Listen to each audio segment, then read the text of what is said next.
Ses mains modèlent la société et l'immortalisent à travers ses sculptures de bronze. Rémi Debord est autodidacte. Cette passion, il en a fait son métier il y a 8 ans, après avoir travaillé comme ferronnier. Ça fait partie des scènes un peu de guerre en fait de rue, où des gens blessés qui traînent les autres.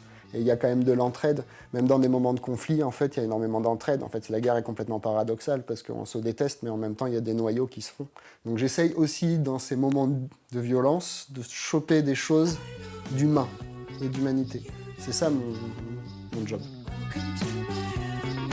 Celui de l'émailleuse Lise Ratoni, lui, est de remettre au goût du jour des techniques du XIIe siècle. Elle se dédie à l'art décoratif, crée des bijoux, des meubles, en jouant avec la matière.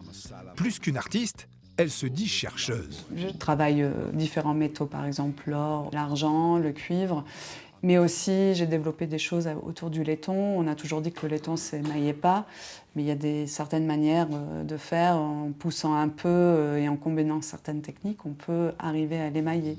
Leur talent s'expose désormais dans une galerie intitulée « Studio Parallèle ».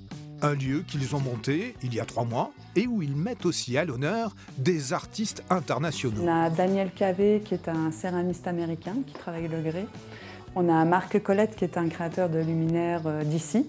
Et on a Stéphie Gotz, qui est une artiste, une créatrice de bijoux contemporains, qui propose des œuvres en cuivre émaillé. De plus, cet espace a une ambition pédagogique en ouvrant régulièrement ses portes pour apprendre le modelage et l'émaillage.